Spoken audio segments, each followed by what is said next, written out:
السلام علیکم، کیسے ہیں آپ سب؟ کیا حال چال ہیں؟ ایپیسوڈ آج کچھ دن بعد آ رہی ہے۔ پہلے تو میں نے سوچا تھا کہ میں تھوڑا سا روٹین پہ آ کے ایپیسوڈس دوں گی، بٹ پتہ نہیں کیوں جب بھی میں روٹین پہ آنے کا سوچتی ہوں کچھ نہ کچھ ضرور ہو جاتا ہے۔ خیر میں نے براڈ میں انفارم کر دیا ہوا تھا کہ میرے دادا کی طبیعت نہیں ٹھیک تھی، اس وجہ سے جو ہے نا تھوڑا سا پینڈنگ ہو گیا کام، تو بھائی یہ سین ہوا تھا۔ اور جو مجھے مان بھی جاؤ وہی دینا تھا، کیونکہ وہ بس اینڈ ہونے والا ہے۔ روز میں یہی بول رہی ہوتی ہوں کہ اینڈ ہونے والا ہے، اتنی ایپیسوڈس رہ گئی ہیں، بٹ پھر آپ لوگوں کی ڈیمانڈ آنا شروع ہو جاتی ہے کہ نہیں بھئی اتنے دنوں بعد ایپیسوڈ آ رہی ہے تو ہم اسیر محرم کی بھریں گے۔ سو دیٹس وائی میں نے سوچا کہ اسیر محرم کی ہی لکھ لیتی ہوں۔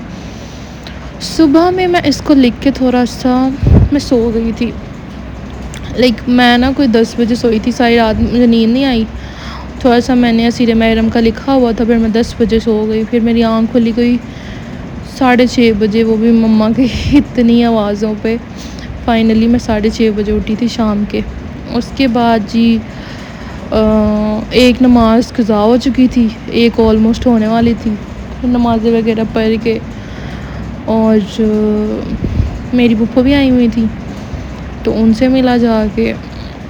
انہی سارے چکروں میں ملتے ملاتے پھر کھانا کھایا بھی تھوڑی دیر پہلے، اور جو میں اس کو جو ہے نا سلائڈس کی فارم میں کیا ہے، تھوڑا سا مزید بس لکھا ہی تھا کہ میں نے ٹائم دیکھا 12 بج گئے۔ میں نے کہا لو بھئی، پھر میں نے کہا جتنا میں نے لکھا ہے اس کی ایڈیٹنگ کر لوں، آلموسٹ 40 منٹس کی بن ہی جائے گی ایپیسوڈ جتنا میں نے لکھا ہوا ہے۔ تو میں نے اس کو جو ہے نا سلائڈس کی فارم میں کر کے اور اس کی ایڈیٹنگ بھی کر لیا، وائس اوور کر رہی ہوں۔ ہے تو میں وائس اوور سٹارٹ کرتی ہوں ایپیسوڈ کا۔ اسیر محرم، قسط 28، از قلم علی شیحان۔ زرگام کو اس کی ڈاکٹر کے روم میں چیک اپ کے لیے چھوڑ کر اذہان نے باہر آتے ہی کوریڈور کے ایک کونے میں الگ تھلگ کھڑے برہان شاہ کا سر بنا کسی دیری کے زور سے دیوار کے ساتھ دے مارا۔ یہ کیا طریقہ ہے؟ اس غیر متوقع افتاد پر برہان کی کراہ برس آتا تھی۔ وہ غصے سے دبی دبی آواز میں پھنکارا۔ برہان کے ماتھے سے خون کی لکیر بالکل اسی طرح نکل کر کن پٹی میں جذب ہونے لگی جیسے ڈاکٹر عاطف کے ساتھ ہوا تھا۔ اذہان شاہ نے اس کی بات کا جواب دیے بغیر رکھ کے اپنے مضبوط ہاتھ کا ایک زوردار مکہ بھی برہان کے لبوں کے قریب جڑ دیا۔ یہ ورڈ میں نے تھوڑا سا جو ہے نا غلط لکھ دیا ہوا ہے، مجھے پروف ریڈ کرتے ہوئے بھی نہیں پتہ چلا۔ جڑ دیا میں نے ٹھیک سے نہیں لکھا ہوا، وہ جو ایک ایکسٹرا ہے لکھ دیا نا میں نے، وہ مجھے اب اریٹیٹ کر رہی ہے۔ لالا، برہان نے غصے اور جھنجھلاہٹ کے عالم میں آج ایک عرصے کے بعد اس کو لالا پکارا تھا، جو اسے بلا وجہ پیٹے جا رہا تھا۔ اور دکھ کی بات تو یہ تھی کہ برہان اس پہ ہاتھ بھی نہیں اٹھا سکتا تھا۔ اگر جو اذہان کی جگہ کسی اور نے اس پر یہ وار کیے ہوتے تو یہاں جنگ کا میدان لگنا تھا۔ آئندہ اپنی زبان سے مجھے لالا مت بولنا ورنہ میں بہت برا پیش آؤں گا۔ اذہان شاہ غصے سے انگلی اٹھا کر وارن کرنے والے انداز میں گھرایا تو برہان نے لب بھینچ لیے، آنکھیں سرخ لہو رنگ ہو رہی تھیں۔ اذہان نے اگلا وار اس کی شرٹ کے گریبان پہ کرتے ہوئے اسے فرنٹ سے پھاڑا تو چند بٹن ٹوٹ کے زمین پہ گرے۔ برہان نے خود پہ کمال ضبط کا پہرا بٹھایا تھا۔ اسے شدید غصہ آتا تھا اپنے گریبان پہ کسی کے ہاتھ دیکھ کر، لیکن اذہان شاہ کا مقام اس کے دل میں الگ تھا، اس لیے وہ بنا چوں چرا کیے اس کو دیکھ رہا تھا۔ وہ نہیں جانتا تھا کہ اذہان کے دماغ میں کیا چل رہا ہے۔ شاید وہ اپنا کوئی پرانا غصہ نکال رہا ہو، برہان یہی سوچ سکا۔ مزید برہان کی گردن پہ زخم دینے کی اذہان کو ضرورت محسوس نہ ہوئی، کیونکہ برہان کی شارخ گردن اور شرٹ بے ترتیب ہونے کے باعث دائیں چھلکتے شانے پہ آلریڈی بہت زخم تھے جو اسے نازلین نے پینک سچویشن میں دے رکھے تھے۔ اذہان ان زخموں کو دیکھ کر چونکا، کیونکہ وہ وجہ اور دینے والے سے نا واقف تھا، مگر اس نے ان کے متعلق کوئی سوال نہ کیا۔ پولیس آ چکی ہے۔ اگر ایک جانے مانے ڈاکٹر پہ حملہ کرنے کے جرم میں جیل کا چکر نہیں کاٹنا چاہتے تو بکواس بند رکھنا اور مجھے بولنے دینا۔ میرے ساتھ چلو۔ برہان شاہ کو خاموشی سے اپنے نچلے ہونٹ پہ ظلم ڈھاتے دیکھ کر اذہان شاہ رعب دار لہجے میں فیصلہ سنانے والے انداز میں بولتا، رخ موڑ کے ناک کی سید میں چلنے لگا۔ برہان بنا کوئی بحث کیے اس کے پیچھے ہو لیا۔ پہلی دفعہ جیل تو نہیں جاؤں گا، مجھے عادت ہے سزائیں کاٹنے کی۔ کچھ لمحوں کے بعد اس کے ہم قدم چلتے برہان شاہ نے اپنے لہجے کا کرب دبا کر استہزائیہ لہجے میں جواب دیا، پیشہ ور مجرموں کو سزائیں کاٹنے کی عادت ہو ہی جاتی ہے، ناٹ اے بگ ڈیل۔ اذہان شاہ نے بنا کسی رعایت کے کاٹ دار لہجے میں جواب دیا۔ اس کے الفاظ برہان کے دل میں پیوست ہوئے۔ ایک لمحے کو قدم رکے، لیکن اس نے چلنا پھر سے جاری رکھا۔ چہرے کے تاثرات سرد پڑ گئے۔ کوریڈور کے بالکل بیچ میں آ کر جب اذہان شاہ رکا تو 2 بالشت کے فاصلے پہ چند پولیس افسران کے ساتھ ڈاکٹر عاطف اور ڈاکٹر عثمان کھڑے تھے۔ السلام علیکم۔ اذہان شاہ نے سنجیدگی سے ان افسران سے ہاتھ ملایا۔ وعلیکم السلام شاہ صاحب، آپ یہاں؟ ان میں سے ایک افسر نے خوش اخلاقی سے اذہان کو دیکھ کر کہا، وہ اس کے جاننے والا تھا۔ مجھے لگتا تو نہیں ہے کہ یہ ایک پولیس کیس ہے، لیکن خیر، اگر ڈاکٹر عثمان نے آپ کو بلا ہی لیا ہے تو میں کیا کہہ سکتا ہوں؟ اذہان شاہ نے کندھے اچکا کر کہا، جبکہ اس دوران ڈاکٹر عاطف چونکتے ہوئے برہان کے ماتھے اور لبوں کے قریب تازہ زخم دیکھ رہا تھا جو اس نے اپنے ہاتھوں سے تو بالکل نہیں دیے تھے۔ شاہ صاحب، ہمیں خبر ملی ہے کہ برہان شاہ نے اسپتال میں کافی ہنگامہ مچا رکھا تھا۔ انہوں نے ڈاکٹر عاطف کی جان لینے کی کوشش بھی کی ہے، جو ایک قانونی جرم ہے۔ ایک افسر نے سنجیدگی سے اذہان کو ماجرا بتا کر برہان کی طرف دیکھا، جو نحوست سے پولیس کو دیکھ کے سر جھٹکتا ہوا ڈاکٹر عثمان اور ڈاکٹر عاطف کو شدید گوریوں سے نوازنے لگا، جو آلریڈی اسے خون اشام نظروں سے دیکھ رہے تھے۔ خیر، ایک دوسرے کی جان لینے کی کوشش تو دونوں طرف سے کی گئی ہے۔ آپ مجھے ڈاکٹر عاطف اور برہان شاہ کے بیچ میں ہوئی ہاتھ پائی کا ایک گواہ سمجھ سکتے ہیں۔ ڈاکٹر عثمان اور اسپتال کے باقی لوگوں نے پورا منظر نہیں دیکھا جو میں نے اپنی آنکھوں سے دیکھا ہے۔ دونوں ہی فضول سی بحث کے بعد آپس میں گتھم گتھا ہو گئے تھے۔ میں اصل وجہ سے لا علم ہوں،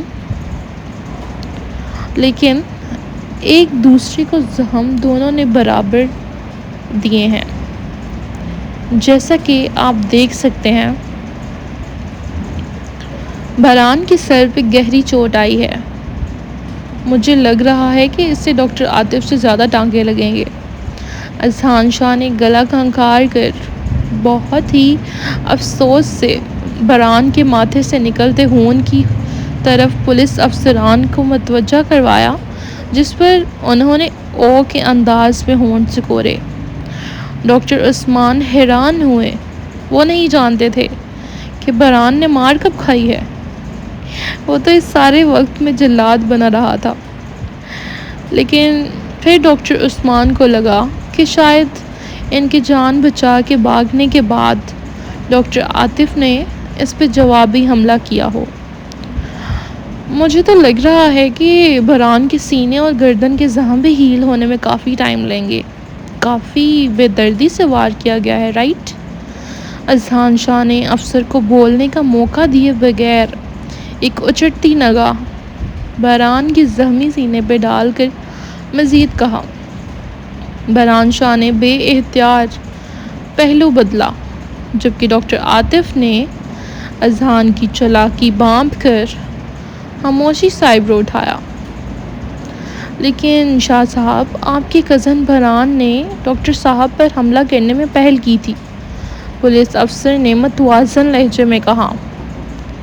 یہ میرا کزن نہیں ہے، اور نہ ہی میرا انسانیت کے علاوہ اس سے کوئی رشتہ ہے۔ میں نے جو دیکھا بنا اس کی حمایت کیے آپ کو بتا دیا۔ ایسی جوشیلی لڑائیاں اکثر اس عمر کے نوجوانوں میں ہو جاتی ہیں، لیکن مجھے نہیں لگتا کہ پورا مقابلہ کرنے کے بعد ایسے معاملوں میں پولیس کو گھسانا چاہیے، کیوں ڈاکٹر عاطف صاحب؟ اذہان شاہ نے اسپاٹ لہجے میں پولیس افسر کے جملے کی تصحیح کرنے کے بعد آخر میں ڈاکٹر عاطف کو دیکھ کر اس کی رائے لینا چاہی، جس کے ماتھے سے بہتی خون کی لکیر اب سوکھ چکی تھی، اور وہ پرسوچ نظروں سے اذہان کو ہی دیکھ رہا تھا۔ آپ نے ٹھیک کہا شاہ صاحب، ایکچولی پولیس کو میں نے نہیں، میرے سینئر ڈاکٹر نے اسپتال کا ماحول خراب ہونے پر کال کی تھی، ورنہ برہان شاہ جیسے اوچھے لوگوں کو میں سیریس نہیں لیتا، کیونکہ میں اپنے دشمن کی رسی ہمیشہ دراز رکھتا ہوں تاکہ وہ اپنی طرف سے آخری حد تک مجھ پہ وار کر لے اور پھر خود اپنے ہی کھودے ہوئے گھرے میں منہ کے بل گرے۔ مخالفین کو سلاحوں کے پیچھے بند کروانا میری فطرت نہیں ہے۔ ڈاکٹر عاطف نے اپنے ہر لفظ پہ زور ڈال کر پختگی سے جواب دیا، جس پہ اذہان شاہ نے اسے داد دیتی نظروں سے دیکھا۔ اسے بہادر لوگ اٹریکٹ کرتے تھے۔ یہ میرا کزن نہیں ہے۔ برہان شاہ کے دل و دماغ میں فی الوقت اذہان کے صرف یہی الفاظ گردش کر رہے تھے۔ اس کے دل کو ایک دم بہت تکلیف ہوئی تھی، لیکن بظاہر چہرے پر وہ بے پرواہ تاثرات سجائے رہا۔ ڈاکٹر عثمان نے آپ کا ایسے ہی ٹائم ویسٹ کیا۔ یہاں ڈاکٹر عاطف تو معاملہ رفع دفع کرنے کے موڈ میں نظر آ رہے ہیں۔ ویسے ہونا بھی ایسا ہی چاہیے، کیونکہ ڈاکٹر عاطف نے بھی بھرپور جوابی کارروائی کا مظاہرہ کیا ہے۔ بیچارہ پیشنٹ مشکل سے اپنی ٹانگوں پہ کھڑا ہے۔ اذہان شاہ نے گہری سانس خارج کر کے افسردگی سے کہا۔ برہان اور ڈاکٹر عاطف نے بیک وقت اذہان کو تلملاہٹ سے گورا، جس نے معاملہ کور کرنے کے چکروں میں عاطف کو زیادہ ظالم اور برہان کو وکٹم بنا دیا تھا۔ انسانیت کے ناطے تف ہے، زیادہ ہو رہا ہے اب۔ برہان نے سلگتے ہوئے اذہان کے کان میں نامحسوس انداز میں سرگوشی کی، کیونکہ وہ ڈاکٹر عاطف کے سامنے تو وکٹم ہرگز نہیں بننا چاہتا تھا۔ اب آپ اتنی دور سے زحمت کر کے آئے ہیں تو مجھے خدمت کا تھوڑا موقع دیں، میرے ساتھ چلیں۔ ابھی کوئی افسر معاملے کو اور کریدنے کے لیے لب وا کر رہا تھا جب اذہان نے برہان کی سرگوشی کو بالکل نظر انداز کرتے ہوئے پولیس افسر کے کندھے پہ ہاتھ رکھ کر نرمی سے پیشکش کی۔ اس کی خدمت کا مطلب سمجھ کر تمام پولیس افسران کی بتیسی نکل گئی، اور وہ اس معاملے پہ مٹی ڈالتے ہوئے اذہان کے ساتھ ہو لیے، کیونکہ اب جیب گرم کرنے کا وقت تھا۔ ڈاکٹر عثمان تو ہکا بکا ہو کر اس چالاک انسان کی چوری پشت دیکھ کر رہ گئے، جس نے کسی کو ٹھیک سے بولنے کا موقع دیے بغیر پولیس کو اپنے قابو میں کر لیا تھا۔ برہان شاہ نے اب جان بوجھ کر لبوں پہ فتح مند مسکراہٹ سے جا کر ڈاکٹر عثمان اور ڈاکٹر عاطف کو دیکھا تو وہ دونوں اسے کھا جانے والی نظروں سے گھورتے ہوئے یہاں سے چلے گئے، کیونکہ اس منہ پھٹ اور بدتمیز انسان سے گفتگو کرنا ان کے مطابق فضول تھا۔ بابا جان، زرگام جو ابھی لیڈی ڈاکٹر کے کہنے پر اپنے باپ کو بلانے کی غرض سے کیبن سے باہر نکلا تھا، اذہان کو پولیس کے ہمراہ کوریڈور سے نکلتے دیکھ کر وہ پریشانی سے ہانپتا ہوا اسے بلند آوازیں لگانے لگا۔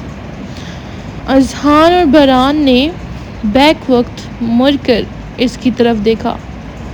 بابا جان، آپ پولیس کے ساتھ کہاں جا رہے ہیں؟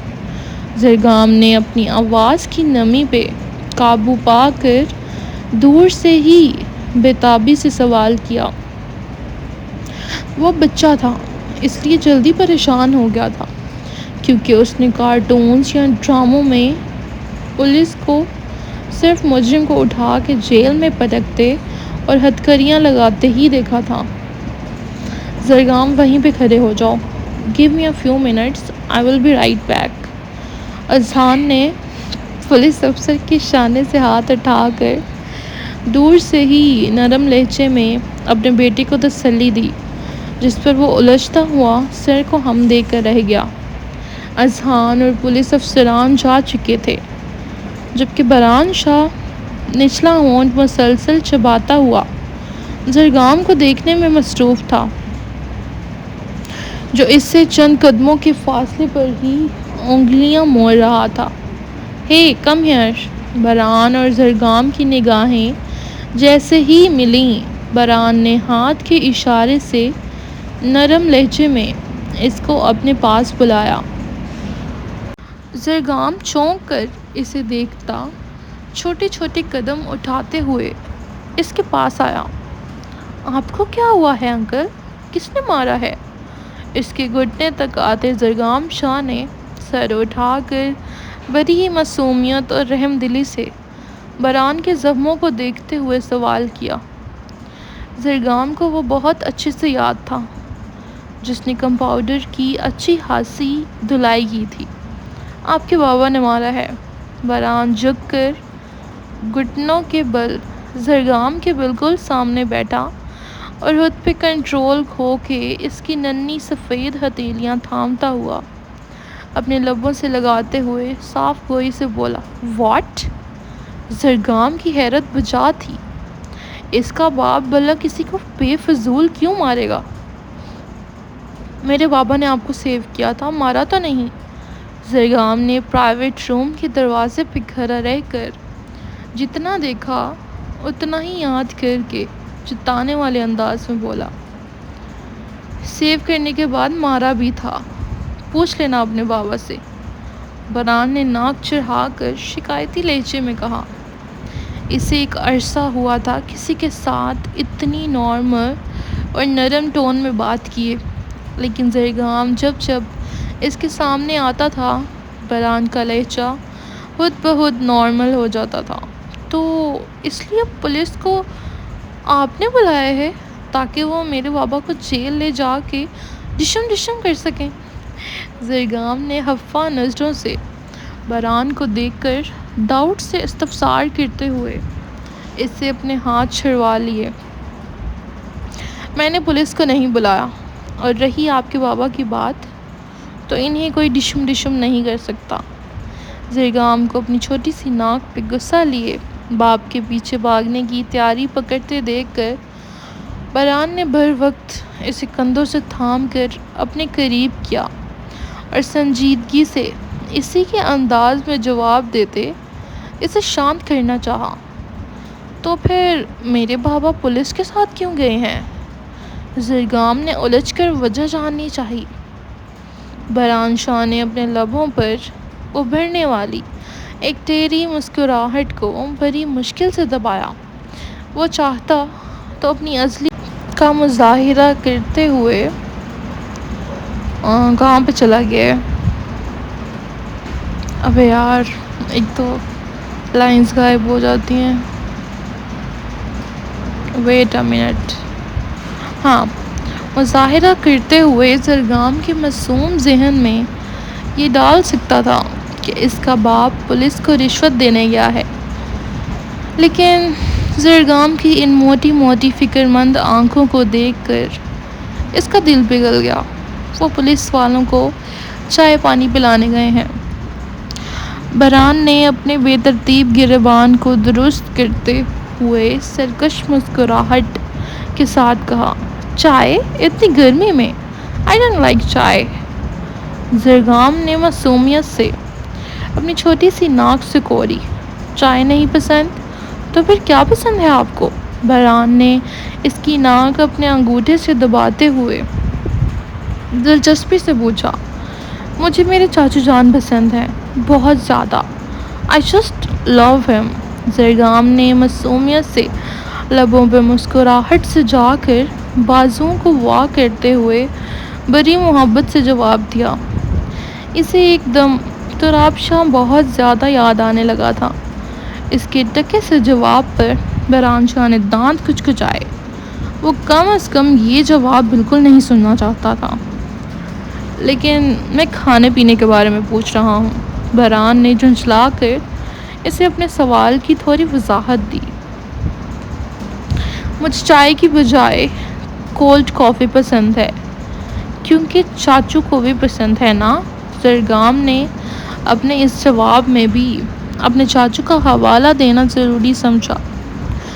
وہ چاہتا تھا کہ برہان اس سے اس کے چاچو کے متعلق پوچھے اور زرگام ہمیشہ کی طرح تراب کی تعریفوں کے پل باندھنا شروع کر دے، جو اس کا فیورٹ کام تھا۔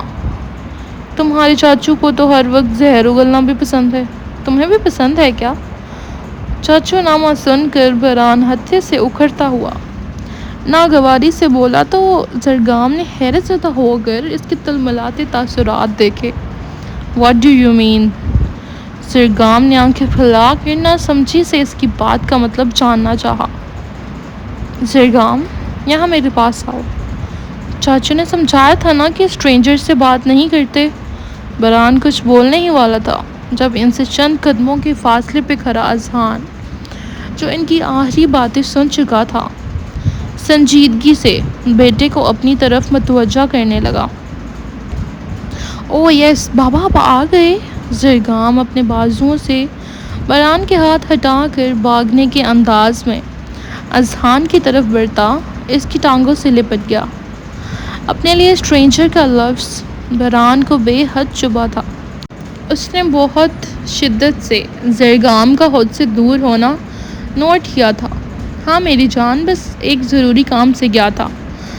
اذہان نے جھک کر اسے باہوں میں اٹھاتے ہوئے پیار سے جواب دیا اور اس کے دونوں پھولے گال پیار سے چوم لیے۔ برہان اپنے کپڑے جھاڑتے ہوئے سیدھا اٹھ کھڑا ہوا۔ چہرے کے تاثرات بے حد سرد ہو گئے تھے۔ انکل بتا رہے تھے کہ آپ پولیس والوں کو چائے پانی پلانے گئے ہیں۔ زرگام نے ایک نظر برہان پہ ڈال کر ازلی معصومیت سے اذہان کو جواب دیا تو وہ چائے پانی جیسے الفاظ سن کر نظریں ترچھی کر کے برہان کو گھورنے لگا، جو شرمندہ ہوئے بغیر کندھے اچکا گیا تھا۔ ڈاکٹر کو چیک اپ کروایا؟ کیا بولا ڈاکٹر نے؟ اذہان نے ٹھہراؤ سے اپنا دھیان دوبارہ زرگام کی طرف مرکوز کیا۔ ڈاکٹر آنٹی آپ کو بلا رہی ہیں، میں آپ کو ہی بلانے آیا تھا۔ زرگام نے اپنا سر اذہان کے کندھے پہ ٹکا کے جواب دیا۔ اوکے چلو چلتے ہیں۔ اذہان مکمل طور پہ دیوار کے ساتھ ٹیک لگا کے کھڑے برہان کی نظروں کی تپش کو اگنور کرتا آگے بڑھ گیا۔ بابا، اپنے انکل کو کیوں مارا؟ زرگام کا سوال اذہان کے لیے غیر متوقع تھا، جبکہ جواب سننے کے لیے برہان کے کان کھڑے ہوئے۔ کس انکل کو؟ اذہان نے دانت پیسے۔ ان انکل کو، وہ بول رہے تھے کہ آپ نے ان کو مارا ہے۔ زرگام نے گردن گھما کر باقاعدہ برہان کی طرف انگلی سے اشارہ کرتے ہوئے معصوم لہجے میں تفصیل دی۔ اذہان کا بس نہیں تھا کہ برہان کی 2-3 اور ٹکریں دیوار سے لگوا دے، جس نے 2 ہی منٹوں میں اس کے بیٹے کے ساتھ نہ جانے کتنی باتیں کر لی تھیں۔ بیٹے کو سکھائیں کہ مما کے بھیا کو انکل نہیں مامو جان بولتے ہیں۔ برہان نے ہونٹوں پہ پر اصرار مسکراہٹ سے جا کر اپنی سرد طبیعت کے برعکس نہ جانے کیوں یہ حوالہ دیا۔ شاید وہ اذہان شاہ کو سلگانا چاہتا تھا، یا پھر اسے زرگام کے منہ سے تراب کے لیے چھلکتا اتنا پیار نہیں پایا تھا، اس لیے اسے ایک دم زرگام پہ حق جتانا یاد آ گیا تھا، ورنہ بران تو اپنے ہر رشتے کو آن کرنے سے انکاری ہو چکا تھا۔ شٹ اپ، بکواس نہ کرو، تمہارا ہم سے کوئی تعلق نہیں ہے۔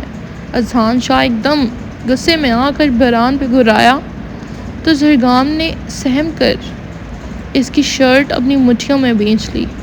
فیئر انف، اب چاہے آئندہ کوئی میرا قتل کر رہا ہو یا میں کسی کو زندہ قبر میں اتار رہا ہوں، اپنے یہ الفاظ ذہن میں رکھ کے آئندہ میرے راستے میں کبھی مت آئیے گا۔ بران شاہ آنکھوں میں ہون لیے اپنے ہر لفظ پہ زور ڈال کر چپتے ہوئے لہجے میں طنزیہ جواب دیتا اس جگہ کو چھوڑ کر نازلین کے کیبن کی طرف رخ موڑتا تیز قدم اٹھانے لگا۔ اذہان شاہ نے مٹھیاں بھینچ کر اس کی چوری پشت پہ ایک نگاہ غلط ڈال کر آنکھیں مونتے ہوئے خود پہ قابو پایا۔ بابا یہ کون ہے؟ زرگام نے الجھ کر پوچھا۔ پتہ نہیں، اذہان شاہ نے آنکھیں وا کر کے نظریں چرا کر مختصراً کہا اور زرگام کو لیے اس کی ڈاکٹر کے کیبن میں چلا گیا۔ وہ چند ہی منٹوں میں اپنے بیٹے کا دھیان بران سے ہٹانے میں کامیاب ہو چکا تھا۔ یہ بات تو طے ہے کہ میں جتنا مرضی بول لوں آہستہ، بٹ میں سین جو ہے وہ بالکل ساتھ کمپلیٹ نہیں کر سکتی، میں جلدی بولتے ہوئے کور کر جاتی ہوں، کیونکہ میں بہت کوشش کر رہی ہوتی ہوں کہ میں آرام سے بولوں۔ بہت نیند آ رہی ہے مجھے، ویسے تو مجھے کبھی رات میں نیند نہیں آتی، بٹ جب میں نے کام کرنا ہوتا ہے یا پھر میں نے اسپیشلی ایڈیٹنگ یا وائس اوور کرنی ہوتی ہے نا، تو مجھے ٹائم سے نیند آ جاتی ہے۔ ابھی 12:37 ہوئے ہیں اور مجھے نیند ایسے آ رہی ہے کہ نہ پوچھیں، بٹ میں سوؤں گی نہیں کیونکہ مجھے ایپیسوڈ کمپلیٹ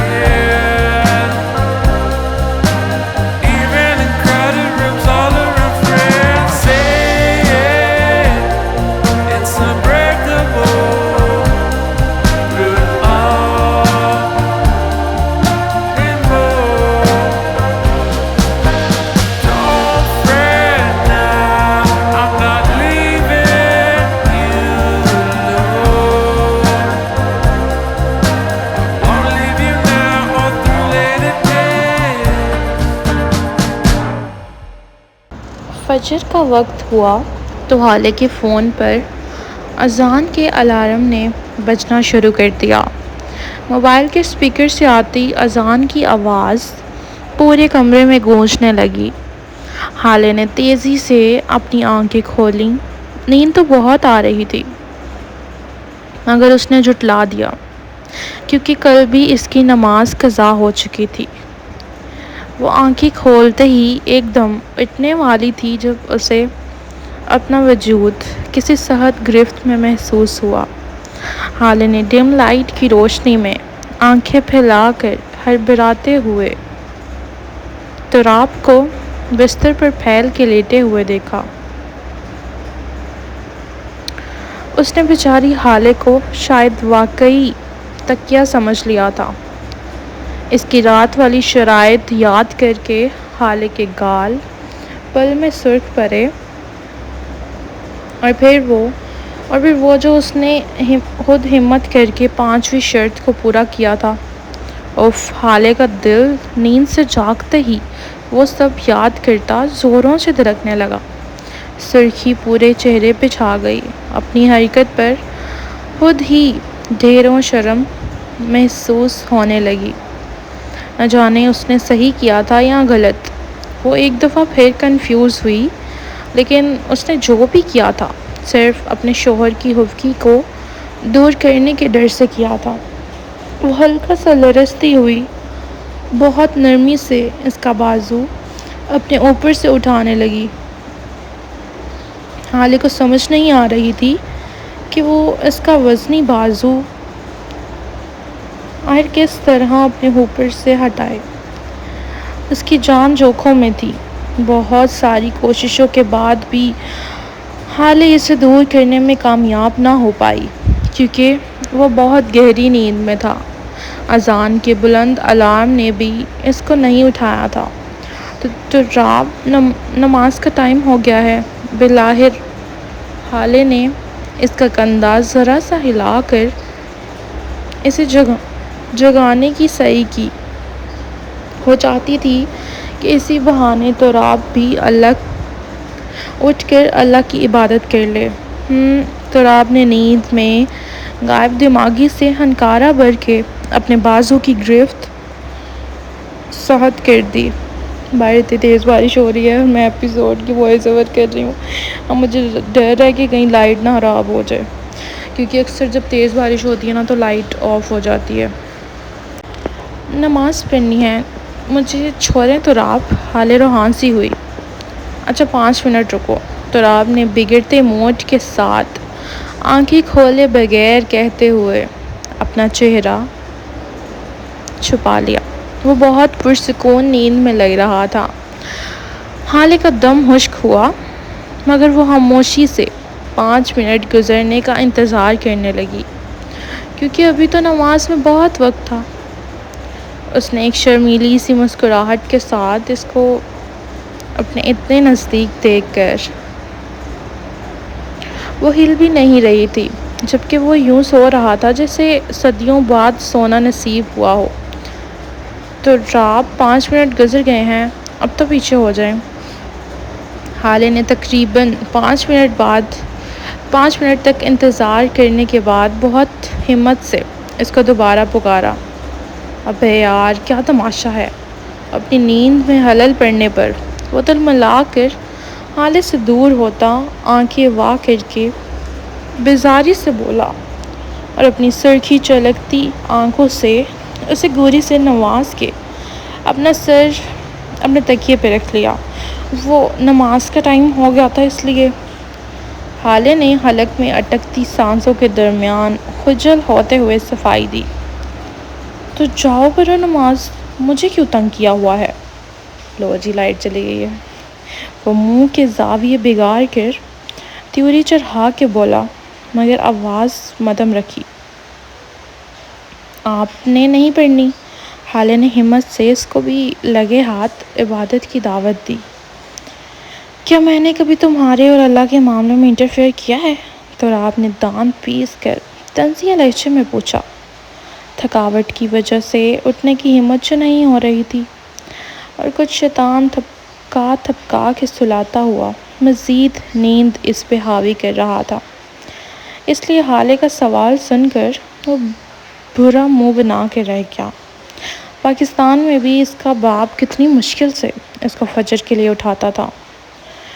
میں تو بس ایسے ہی پوچھ رہی تھی۔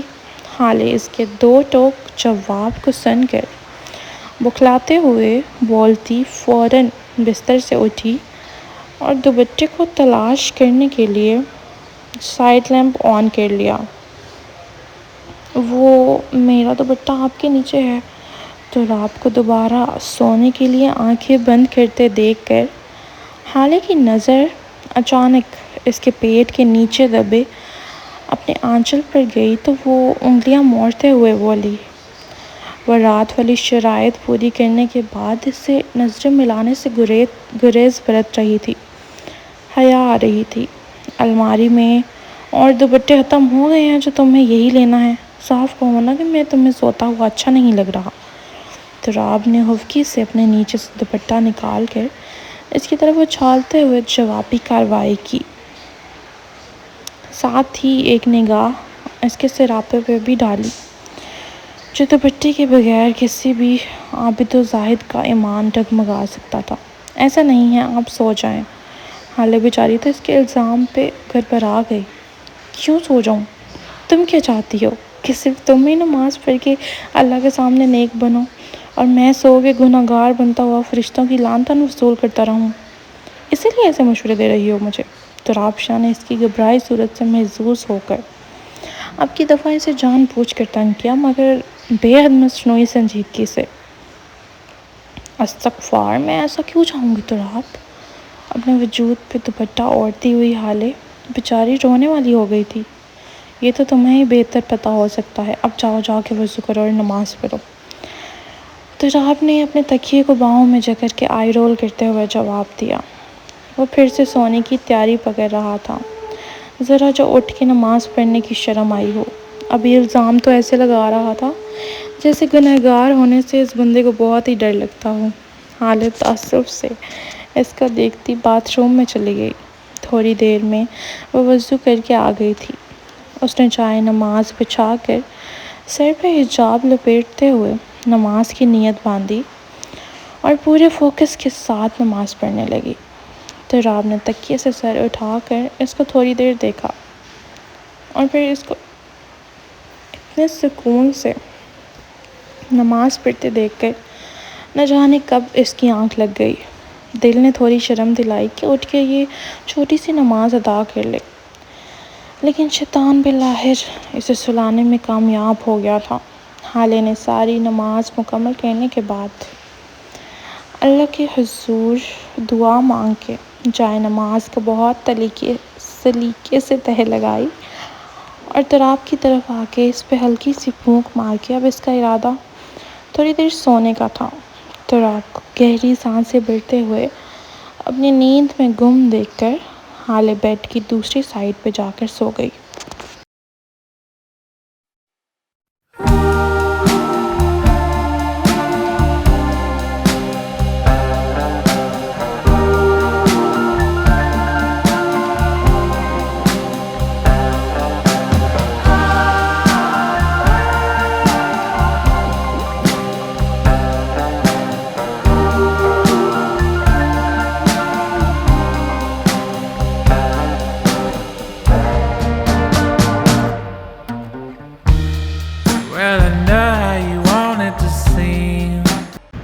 I found this innocent soul injured and in pain on the roadsides a few days ago. اگر یہ پیارا سا ساموائٹ آپ کا ہے یا آپ اس کے اصل مالک کو جانتے ہیں تو کائنڈلی ڈی ایم می۔ نوٹ: اس ڈاگ کی ملکیت ثابت کرنے کے لیے آپ کو اس کی چند محظوظ نشانیاں، کالر کی تفصیلات یا کوئی شناختی ثبوت دینا ہوگا۔ تصدیق کے بعد ہی اسے آپ کے حوالے کیا جائے گا۔ Let's help him find his home. Please share this post as much as possible. یہ ساموائٹ ابھی جس کے پاس ہے اس انسان پر مجھے بالکل بھروسہ نہیں ہے۔ اس نے اس کو اپنے اپارٹمنٹ میں چھپا رکھا ہے۔ میری لاکھ کوششوں کے بعد بھی وہ ساموائٹ مجھے نہیں دے رہا۔ اب اس کا اصل مالک اور میں ہی مل کر کچھ کر سکتے ہیں۔ اچھا، یہ اب کچھ لوگ یہ نہ بولے کہ میں ساموائٹ کو ٹھیک سے پروناؤنس نہیں کر پا رہی۔ ایکچولی اس کو ہم ڈفرینٹ طریقوں سے پروناؤنس کر سکتے ہیں، تو کبھی میں ساموائٹ بول رہی ہوں، کبھی میں ساموائٹ بول رہی ہوں، سو اس کی ڈفرینٹ پروناؤنسیشنس ہیں۔ ساموائٹ کی تصویر کے ساتھ انوشا شاہ نے آج بھی یہ ایموشنل سی پوسٹ اپنے انسٹا پیج پر لگائی ہوئی تھی، جسے پڑھتے ہوئے کیان خان تعصب سے نفی میں سر ہلاتا ہوا اس سفید کتے کو کھانا کھلا رہا تھا، جس کی حالت کچھ دن پہلے کے برعکس اب بہت بہتر تھی۔ کیان کے باقی پالتو کتے اس نئی شراکت داری پر بہت بھڑکے ہوئے تھے۔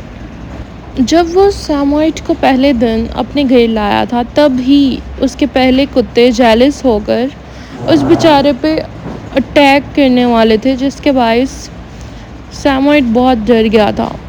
اس لیے تراب نے اس کی جان پہ رسک لینے کی بجائے اسے اپنے الگ اپارٹمنٹ میں رکھ لیا تھا، جہاں صرف وہ اکیلا رہتا تھا، اور کیان دن میں کتنی دفعہ یہاں بس اس لیے چکر لگانے آتا تھا تاکہ اس کے ساتھ وقت گزار سکے۔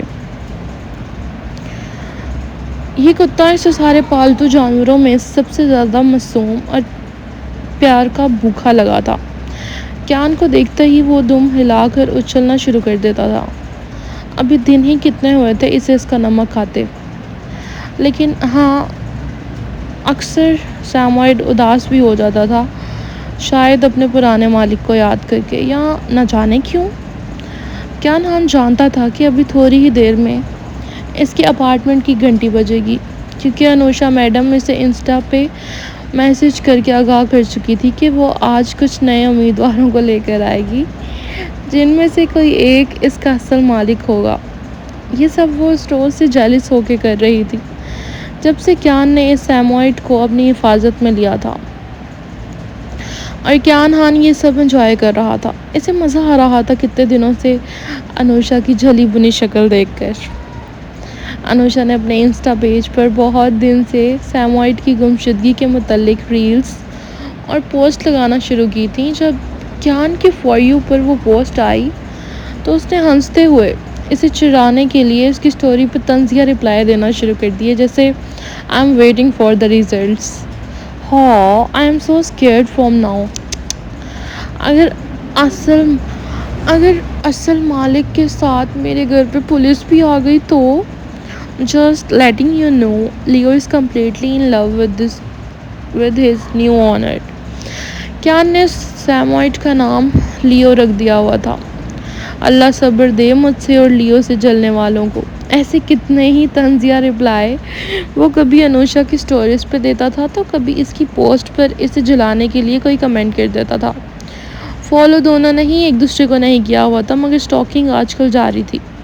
انہی رپلائز کو پڑھ کے انوشا نے کلستے ہوئے ٹھان لی تھی کہ وہ لیو کا اصل مالک ڈھونڈ کر ہی رہے گی، اور مزے کی بات وہ اذہان سے اجازت بھی لے چکی تھی، اس لیے تو بنا کسی خوف کے یہاں کیان کے اپارٹمنٹ میں چند لوگوں کے ساتھ اس کا سر کھانے آ جاتی تھی، اور باہر پارکنگ میں اس کا ڈرائیور تب تک انتظار کرتا رہتا تھا جب تک انوشا اور کیان کی بحث ختم نہیں ہو جاتی تھی۔ لیو اپنا کھانا کھانے کے بعد کیان ہان کے سفید پیر چاٹ رہا تھا جب اپارٹمنٹ کے بیرونی دروازے پہ دستک ہوئی، اور کوئی بیل پہ ہاتھ رکھ کے پیچھے ہٹانا بھول چکا تھا۔ چل لیو بیٹا پیچھے ہٹ، آ گئی تیرے باپ کی دشمن۔ اس کی بیل بجانے کے انداز کو پہچان کر کیان ہان نے نرمی سے لیو کو خود سے تھوڑا فاصلے پہ کیا اور تعصب سے بڑبڑاتا ہوا اپنی چپل پہن کر دروازے کی جانب بڑھ گیا۔ صبر رکھو، آ رہا ہوں، بیل خراب ہو گئی تو تمہارے بابا یہاں لالا لگوا کر نہیں دیں گے، کیان نے جھنجھلا کر بلند آواز میں کہتے ہوئے 1 منٹ کے اندر اندر خارجی دروازہ کھول کر اپنا چہرہ باہر نکالا۔ انوشا کے چہرے پر بے نیاز تاثرات تھے، اور پیچھے 2 لوگ تھے، ایک درمیانی عمر کی عورت اور ایک لمبا خواص پختہ سا لڑکا تھا، جسے دیکھ کر کیان کے چہرے پہ ناگوار تاثرات ابھر آئے، کیونکہ اسے گوارا نہیں تھا کہ لیو کے اصل آنر کی آڑ میں لڑکے اس سے ملاقاتوں کے بہانے ڈھونڈتے پھرے۔ ان چند دنوں میں یہ 8واں لڑکا لیو کے اصل مالک کا امیدوار بن کے یہاں آیا تھا۔ ابھی تک جتنے لوگ آئے تھے سب اس قیمتی کتے کو ہڑپنے کے چکروں میں ذلیل اور شرمندہ ہو کر ہی واپس گئے تھے۔ یہ لیں، آج میں 100% شیورٹی کے ساتھ سیموائٹ کے اصل مالکان لے کر آئی ہوں۔ اب آپ کا لیو پر زبردستی قبضہ زیادہ دیر نہیں چلے گا مسٹر کیان ہان۔ انوشا نے اپنے سینے پر ہاتھ باندھتے ہوئے ٹھوری اوپر اٹھا کر انتہائی بااعتماد انداز میں اعلان کیا۔ وہ شاید یونی سے ڈائریکٹ یہاں آئی تھی کیونکہ اس کے کندھے پر یونیورسٹی والا بیگ تھا۔ کیان نے دروازے کے ہینڈل پر سے ہاتھ ہٹایا اور ایک گہری پرسکون سانس خارج کرتے ہوئے ان تینوں کو سر سے پاؤں تک دیکھا۔ اس کے چہرے پر نہ کوئی گھبراہٹ تھی اور نہ ہی کوئی جلدی، وہ بالکل سنجیدہ اور پرسکون تھا۔ خوش آمدید انوشا میڈم۔ کیان نے ایک ٹھنڈی طنزیہ مسکراہٹ کے ساتھ انوشا کو دیکھا، پھر ان 2 امیدواروں کی طرف متوجہ ہوا جو اپارٹمنٹ کی بیرونی جگہ کا جائزہ لے رہے تھے۔ تو یہ ہیں وہ خوش نصیب جن کا سیموائٹ میں نے اپنے قبضے میں لے رکھا ہے، کتنا برا ہونا میں، کیان نے خود پر نہایت ہی افسوس کرنے والے انداز میں کہتے ہوئے دروازے کے ساتھ ٹیک لگائی۔ انہیں اندر آنے کی اجازت دینا اس نے ضروری نہ سمجھا۔ جی بالکل، یہ مسٹر سمیر ہیں، ان کا دعویٰ ہے کہ یہ سیموائٹ انہی کا ہے، مجھے ڈی ایم میں بہت زیادہ پروف بھی دے چکے ہیں۔ انوشا نے کانفیڈنٹ انداز میں اس لمبے لڑکی کی طرف اشارہ کیا جو اسوات میں سر ہلا کر فوراً آگے بڑھا۔ ہاں بھائی، وہ پوسٹ پر میرا ہی سیموائٹ تھا، میکس نام ہے اس کا، پچھلے ہفتے پارک میں گم ہو گیا تھا، میں اسے لینے آیا ہوں۔ اس دبلے لڑکے نے کیان کی کھوجتی نظروں کو خود پر محسوس کر کے جلدی سے بولنا شروع کر دیا۔ میکس بہت خوبصورت نام ہے۔ اچھا مسٹر سمیر، اگر میرے پاس آپ کا سیموائڈ ہے تو یقیناً وہ اپنے مالک کو دیکھ کر پہچان جائے گا۔ کیان انتہائی سنجیدگی سے اب سمیر سے محو گفتگو تھا۔ لیو باہر آؤ۔ سمیر کے گھبرا کر سر ہلانے پر کیان نے تھوڑا سا پیچھے مڑ کر سیٹی بجائی۔ لیو جو لاؤنج سے خارجی دروازے کی طرف جھانک رہا تھا آہستہ آہستہ باہر آیا۔ اس کی چمکدار سفید فر اور معصوم آنکھیں دیکھ کر انوشا کے چہرے پر بے ساختہ مسکراہٹ آئی اور وہ جھک کر اس کے بالوں کو اپنے ہاتھ سے سہلانے لگی۔ لیو کو اب صرف کیان کا پیار کرنا اچھا اور کمفرٹیبل لگتا تھا، اس لیے وہ فوراً کیان کی ٹانگ کے ساتھ لپٹتا اس کے پیر پہ اپنا سر رگڑنے لگا۔ انوشا ناک چڑھا کر کیان کو گھورنے لگی، جس نے نہ جانے کس طرح اس کو چند ہی دنوں میں اپنا دیوانہ بنا لیا تھا۔ میکس یہاں میرے پاس آؤ میکس میرا بچہ، اس سمیر نامی لڑکے نے فوراً جھک کر ہاتھ آگے بڑھایا اور مصنوعی محبت سے سیموائڈ کو بلانے لگا۔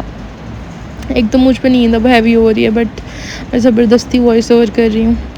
لیو نے اپنے بھرے بھرے کان کھڑے کیے، ایک لمحے کے لیے اس لڑکے کو دیکھا اور پھر ایک زوردار بھاؤ کرتے ہوئے کیان کی ٹانگ کے پیچھے جا کر چھپ گیا۔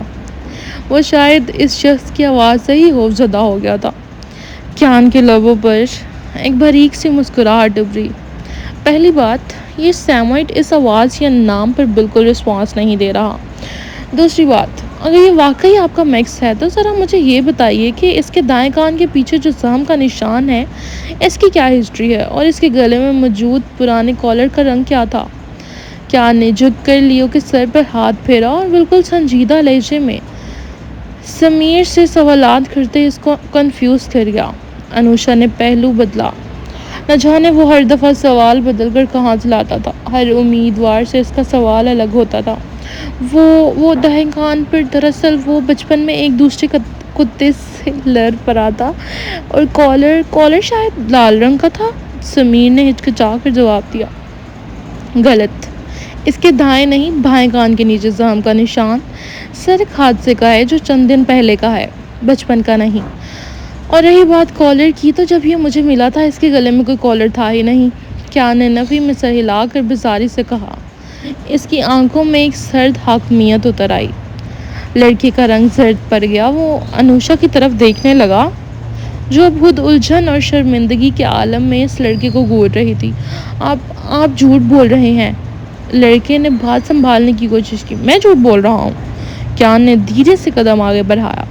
اس کی باڈی لینگویج اتنی سادہ اور پرسنالٹی اتنی رعبدار تھی کہ وہ لڑکا خود بخود 2 قدم پیچھے ہٹ گیا۔ کیان جبکہ انوشا نے کونکیوں سے ایک بھرپور نگاہ کیان پر ڈالی جو رف سے ٹراؤزر شرٹ میں ملبوس بہت ہینڈسم دکھائی دے رہا تھا۔